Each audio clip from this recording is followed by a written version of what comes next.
The Powhatan, the past and present of Virginia's first tribes. Working together. Silvery fish called shad flop and twist in nets. Members of Powhatan tribes collect their eggs in special tanks.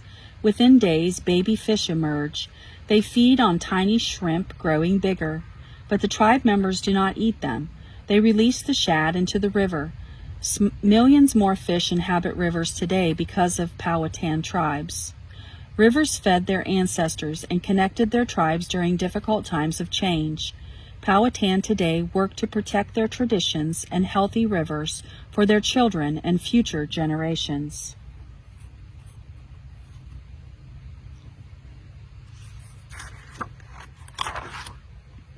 Chapter 1. The Confederacy. Water flows down the Blue Ridge Mountains, across plains, and into the Atlantic Ocean. In the 1600s, Chief Powhatan easily traveled the waters by canoe, visiting the villages he ruled in what is now Virginia. The English later called him Powhatan. Chief Powhatan united more than 30 tribes into a powerful confederacy. Werowocomoco was the capital, which is in present-day Gloucester County. The chief protected more than 150 villages in exchange for tributes of food and gifts. Tribes of the Powhatan Confederacy shared much in common. They lived near rivers in the Chesapeake Bay area. They spoke similar Algonquin languages. Each village had a leader who was usually chosen by Powhatan. But the tribes were also independent. A council of advisors and priests helped their leaders make decisions for the villages. The Nansemond, Chickahominy, Pamunkey, Mattapony, and Rappahannock people were loyal to the Powhatan Confederacy, but also to their own tribes. Village life. Every man, woman, and child helped the village survive. With bows and arrows, men hunted deer and turkey. They protected their villages in war. They caught plentiful fish with nets and spears. Dried fish and meat helped keep the tribes fed all winter. Women scraped deerskin until it was smooth. They stitched skirts and shirts for themselves and breechcloths for the men. Wealthy tribe members wore turkey feathers and river pearls. Families grew squash, beans, corn, and sunflowers in gardens. Children helped chase hungry animals away from the crops. In the forests, they helped women gather nuts and berries. At the shore, they helped collect oysters and crabs. Women helped build houses for their families. The hut-like homes were covered with sheets of bark. Inside, children helped women stir clay pots bubbling with stew over fires. Smoke escaped through an opening at the top of the dwelling. Sense of community. Powhatan villages helped each other. Villagers traveled by canoe to visit other tribes to trade goods for needed supplies. Sometimes they used white and purple shell beads, called wampum, as money. Village elders taught children the tribe's history through stories and songs. Girls learned how to feed and clothe the village from their grandmothers and aunts. Grandfathers and uncles taught boys how to hunt. If a young male wanted to be closer to nature, he was put to the test. He had to live alone in the forest for months. Elders taught young people to thank nature for its gifts. The tribes celebrated summer's ripe corn and fall's harvest. They returned bones of animals they ate to the forest or river. Elders also taught young people to trust nature to keep them healthy. Medicine makers dressed in snake and weasel skins danced and sang to help sick tribe members recover. They made medicine from wild plants. They burned sacred tobacco to scare away the spirits they believed caused illness. Chapter 2. Powhatan Struggles. Life changes for the Powhatan in 1607. 3 ships carrying 104 English people arrive on the shore of the present-day James River. They were searching for good land and gold and silver. Instead, the travelers found mosquito-filled swamps with water too salty to drink. Chief Powhatan helped the strangers. His people traded food and furs for metal tools and glass beads. They led the English to fresh water and showed them how to plant crops. The English busied themselves building the colony they named Virginia. Captain John Smith and others eagerly explored the surrounding area and named their first village Jamestown. Hundreds more English settlers flooded into the colony, but supplies ran low. In 1610, colonists attacked villages to steal food. Angry Powhatan warriors fought back. The English and the tribes made an agreement to stop fighting in 1614. Powhatan's daughter, Pocahontas, married Englishman John Rolfe. But both Powhatan and Pocahontas died a few years later. The agreement did not last. Jamestown was growing, and colonists took over more Powhatan land. Powhatan's brother, Chief Opechancanough, led warriors in fierce attacks in 1622. Furious Englishmen killed and captured tribe members.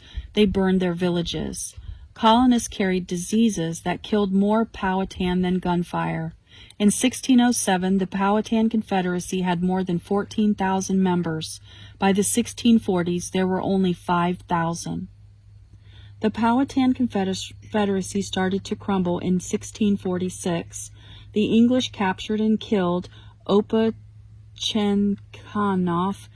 The new chief, Necatawance, signed a treaty with the English. The Powhatan agreed to obey England. They gave up much land shared by the Confederacy. They agreed to live on small pieces of land called reservations. Life was difficult for Powhatan in the 1700s, but many Jamestown colonists became rich. They grew tobacco to ship to England. There it sold for high prices. Colonists eagerly planted more, even on Powhatan reservations. Powhatan lost or were forced to sell most of their lands. They were left with too little land to farm or hunt. Women sold handmade baskets to buy food. Men worked as hunting guides for the English. Many Powhatan, including children, worked as servants in English homes and on farms. Without land, most Powhatan people could not live together like their ancestors had in the past. It became difficult for the Powhatan to practice their traditions together. Many wore English clothing, lived in wooden houses, and hunted with guns. They learned English and attended Christian churches. Taking a stand. In the early 1900s, Powhatan families living apart began to organize themselves into tribes. They demanded that Virginia accept that tribes had their own traditions and history. Unfair laws made Virginia a difficult place to live for the Powhatan and other tribes. From the late 1800s until the 1950s, Virginia and other southern states did not allow white and non-whites to go to school together or to marry each other. American Indians in Virginia suffered these segregation along with African Americans. In the 1950s and 1960s, African Americans demanded fair treatment. Native American tribes across the United States united to demand respect and their rights too. Powhatan tribes are now grateful to these ancestors. They helped win the freedoms they enjoy today. Chapter 3. Powhatan Tribes Today. The state of Virginia recognizes 8 tribes that once belonged to the Powhatan Confederacy. The tribes range from 120 members to about 1,000 members. They are the Pamunkey, Mattapony, Upper Mattapony, Chickahominy, Eastern Chickahominy, Nasamond, Rappahannock, and Patawamak. About 3,500 people are members of Virginia's Powhatan tribes today. In the 1600s, Powhatan tribe members spread across nearly 8,000 square miles of present-day Virginia. Today, only the Pamunkey and Mattapony tribes live on the homelands of their ancestors. Their reservations are the oldest in the United States. Other tribes purchase land together near the homelands of their ancestors. Members of the Chickahominy, Eastern Chickahominy, Rappahannock, and Upper Mattapony tribes live in communities that range from 32 acres to 25,000 acres. Other tribe members have settled in cities in Virginia. Members of the Naasamon tribe live in Suffolk and Chesapeake. Some tribe members live outside Virginia. In the late 1800s, some Powhatan people moved north. Their descendants live in Pennsylvania and New Jersey. Government. Many Powhatan tribe members live in two worlds, according to Chickahominy Chief Stephen Atkins. They are citizens of the United States, but they are also citizens of their tribes. Powhatan tribe members vote for Virginia governors, for example, but they also vote for their tribe's chief.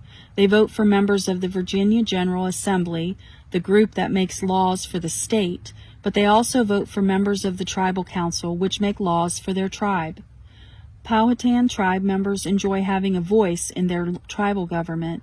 Chiefs still take advice from a council of leaders and elders. Religion. Powhatan tribes lost most of their land more than 300 years ago, yet their governments did not fall apart. Tribal councils met in churches. The Naasamon tribe has no tribal land, but their leaders still meet every month in a church. Churches help the tribe members protect their history. They raise money and send volunteers to help the Pamunkey and Rappahannock tribes repair buildings built by their ancestors. Church services connect Christianity with the beliefs of Powhatan ancestors. Church leaders compare the floods found in both the Bible and the stories told by their ancestors. Drum beats might fill the church on Sundays. After holiday services, tribe members might feast as their ancestors did on shad from the river and cornbread. Education. Schools helped Powhatan people stay united during challenging times. The Powhatan struggled for many years to win their right to an education. Public schools emerged in the late 1800s, but the children of Virginia's tribes were not allowed to attend them with white children. Tribes built schools with the help of churches in the early 1900s, but the schools ended at the 7th grade. Parents had to send their children away to other states to continue their education. In 1963, the future brightened for Powhatan people living in Virginia. The state finally allowed American Indian students to attend its public schools. The following year, the first Powhatan doctor from the Mattapony tribe graduated from medical school. Today, Powhatan people influence the education of all Virginia's students. Education officials work with chiefs and tribal councils to decide what schools teach. Public school students begin learning about Virginia Indian history and traditions in 2nd grade. Virginia colleges wanted American Indian children to study at their schools. Some college officials attract students with videos featuring American Indian college students, parents, and tribal leaders. Schools offer special programs for studying Native history and scholarships to help pay for their students. Chapter 4. Connecting to the Past. Powhatan people today work as teachers, accountants, pharmacists, business owners, and many other occupations. Yet some choose the same jobs as their ancestors. Rivers still help some tribe members feed their families. Some people fish for food with fishing rods. Others, such as Potawatomi tribe members, weave baskets to catch eels like their ancestors did. Tribe members work hard to protect the rivers and fish their ancestors enjoyed. The Mattapony and Pamunkey tribes have run shad hatcheries, places for hatching fish eggs, for almost 100 years. Tribe members also teach students and communities about keeping waterways clean and healthy for both fish and people. Powhatan tribes also help train members for jobs outside their community. They learn to repair computers, do plumbing, work in hospitals, or teach at schools. But tribes encourage their members to stay connected to their people. Sometimes they pay for young tribe members books and courses if they intend to choose jobs that help the tribe and its members. Culture and craft. Long ago, Powhatan people gathered in their villages to celebrate harvest or battle victories. Today, tribe members look forward to powwow celebrations. At the outdoor festivals, they celebrate traditions passed down by their ancestors. Feathers and leather tassels twirl as dancers move to the rhythm of drums and turtle shell rattles. Storytellers repeat ancient tales. Artisans proudly display cane flutes, beaded jewelry, and belts. Each year around Thanksgiving, crowds gather at the governor's mansion in Virginia. They watch as the Mattapony and the Pamunkey present wild game and gifts to the governor. The gifts honor their promise made in the 1600s to pay tribute to the Virginia colony. Powhatan today treasure their traditions. They are gifts from ancestors who worked hard to protect them for centuries.